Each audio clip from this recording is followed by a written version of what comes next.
नमस्कार, आपण पाहता हिरकणी न्यूज. हिरकणी न्यूज प्रत्येक क्षण ताज्या घडामोडी आणि महत्त्वाच्या प्रत्येक बातमीसाठी नेहमी तत्पर. इचलकरंजीत पोलीस वसाहत कामाची पाहणी.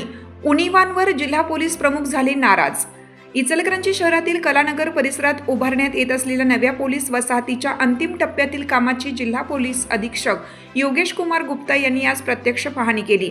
कामातील झालेला विलंब आणि आढळलेल्या उणिवांबाबत त्यांनी तीव्र नाराजी व्यक्त करत प्रलंबित कामे तातडीने पूर्ण करण्याच्या कठोर सूचना पोलीस गृह प्रकल्प अधिकाऱ्यांना दिल्या.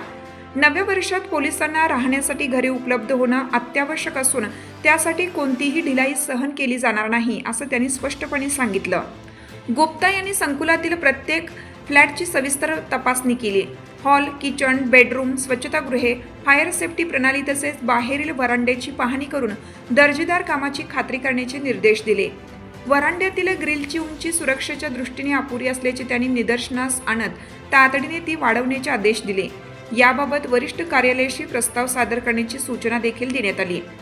कामातील विलंबाबद्दल नाराजी व्यक्त करत SP गुप्ता यांनी स्वच्छता कामे, अंतर्गत रस्त्यांची पूर्तता, लिफ्टसाठी ना हरकत प्रमाणपत्र मिळवणे तसेच महापालिकेचे भोगवटा प्रमाणपत्र मिळवण्याची प्रक्रिया वेगाने पूर्ण करण्याच्या सूचना दिल्या. संकुल त्वरित राहण्यायोग्य बनवण्यासाठी सर्व प्रलंबित कामांना गती देण्याचे त्यांनी स्पष्ट केलं.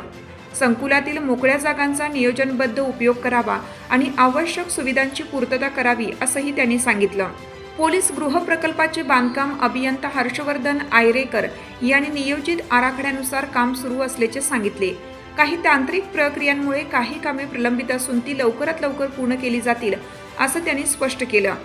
महापालिका पाणीपुरवठा अभियंता बाजीराव कांबळे यांनी पुढील 15 दिवसात पाणीपुरवठा योजनेचे काम पूर्ण होईल अशी माहिती दिली. या पाहणी दौऱ्यात अप्पर पोलीस अधीक्षक अण्णासाहेब जाधव, उपाधीक्षक विक्रांत गायकवाड, पोलीस निरीक्षक शिवाजी गायकवाड, सहाय्यक पोलीस निरीक्षक प्रशांत निशांदार आदी उपस्थित होते. आपल्या हिरकणी न्यूज चॅनलला लाईक करा, शेअर करा आणि सबस्क्राईब करायला विसरू नका आणि रहा अपडेट.